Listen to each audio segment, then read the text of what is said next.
If you'd shown me this footage a year ago and told me it was from the GoPro, I probably wouldn't have believed you. Because this isn't a typical action camera. This is the GoPro Mission 1 Pro. And after testing this on the bike, in low light, slow motion, and using it as my everyday camera, I think I've finally worked out who this camera is actually for. And, more importantly, who it isn't for. There's a lot to like here. And unlike a lot of the early reviews, this isn't just a weekend with the camera. I've actually been out using it extensively. But there's also a few surprisingly basic things that frustrated me during the testing. So let's take a closer look. GoPro calls the Mission 1 Pro its biggest leap in years. And after using it, I can see why. At the heart of the camera is the 1-inch 50 megapixel sensor. That's significantly larger than we're used to seeing in an action camera. It's also paired with the new GP3 processor. This gives it the capabilities for 8K 60 frames per second, 4K at 240 frames per second, and the burst mode at 1080p at 960 frames per second. You also get the GP Log 2 for greater flexibility in colour grade, improved low light performance, and hyper smooth stabilisation, which is one of GoPro's biggest strengths. On paper, it sounds impressive, and in most parts it delivers. But there are a few quality of life features I would like GoPro to address. We'll come back to those later. This is probably the biggest leap I've seen from GoPro in years. The footage simply looks less like an action camera and more like a compact cinema camera. The larger sensor makes a genuine difference. Highlights are handled better and shadows retain more details. Skin tones look more natural, and overall the image has more depth than previous GoPro cameras. In good light, the footage is excellent. In fact, this camera exceeded my expectations when it comes to the footage. With 8K, it gives you plenty of room for cropping. Colours are much more balanced than previous generations, less oversaturated, more natural, and more gradable. Historically, low light has always been one of the biggest weaknesses of action cameras. With the Mission 1 Pro, I feel like this is the first GoPro where I would be more confident using it after sunset. Street lights are cleaner, noise is finer, and indoor footage holds together a lot better. No, it's not going to replace a full frame camera, but for an action camera, this is a substantial improvement. If you've ever watched this channel before, you'll know that stabilisation is one of the areas I always cover. And thankfully, Mission 1 Pro delivers here.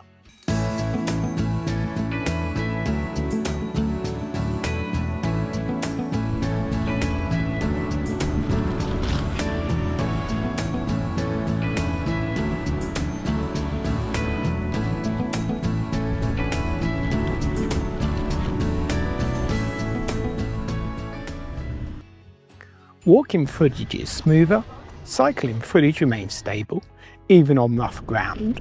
Horizon lock works well.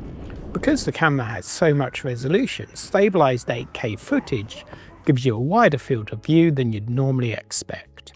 What impressed me most isn't how smooth it looks, it's how natural it looks. The footage still feels like it's captured from a camera, rather than being aggressively processed. Slow motion is an important feature for action cameras. The Mission 1 Pro offers some of the most capable slow motion modes available. You have 240 frames per second at 4K continuously. That's a smooth 10 times slow motion without a recording limit. There's also the headline feature. That's the 1080p at 960 frames per second. Now, you're not going to use this every day, but it will give you a 40 times slow motion. Capture the right moment and it will be spectacular. Where most people are going to use the slow motion is going to be the 4K 240 frames per second. And that'll give you an excellent quality slow motion. Audio on the Mission 1 Pro is captured via 4 internal microphones. They're typical for an action camera and will be good for casual shooting. If you're doing anything more serious, then you're probably going to want an external microphone. Now, up until now, with all the A-roll, I've been using the DJI Mic 2, connected to the receiver via a USB-C cable to the Mission 1 Pro.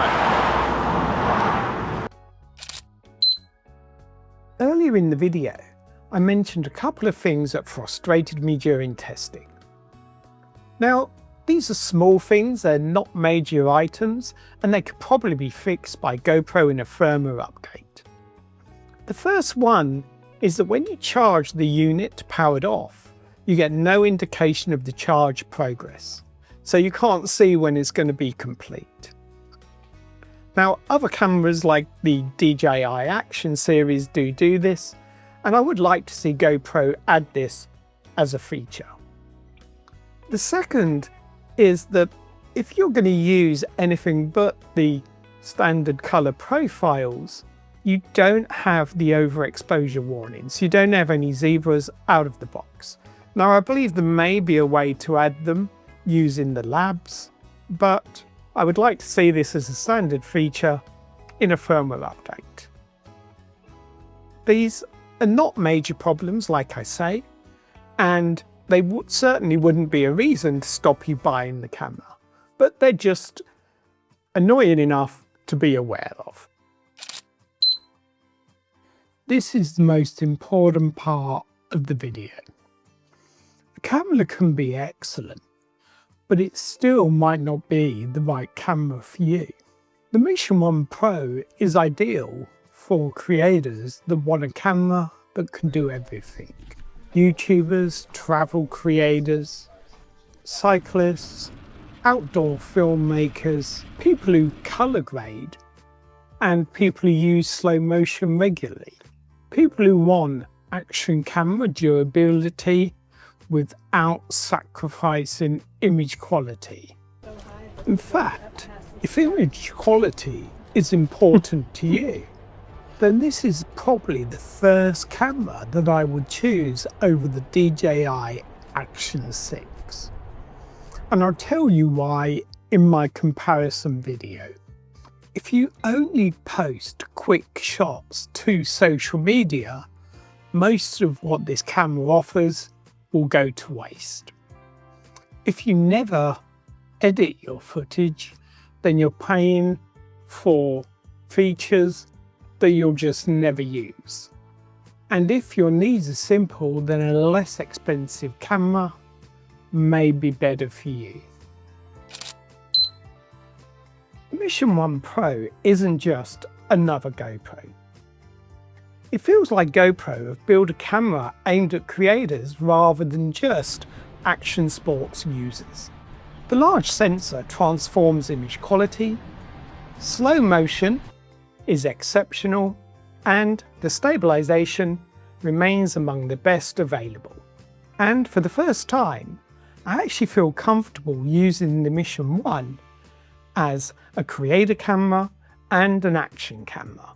It's not perfect, and I'd still like to see things like the battery percentage when it's charging, and also the overexposure warnings on the camera, but I feel this is just a firmware update and something that could maybe be done by GoPro in the future. If you shoot GP-Log2, use slow motion regularly, or you want a rugged action camera that is capable of producing cinematic footage, then this is the first GoPro that I have tested that genuinely feels like a creator first camera and an action sports user camera second. So what do you think? Would you buy the Mission 1 Pro or something more like the DJI Action 6? Let me know in the comments. I will be producing a DJI Action 6 versus the Mission 1 Pro. So if you want to see that video, make sure you like, subscribe, and that'll be coming soon. Hopefully this video has been useful, and I'll see you again soon in another video.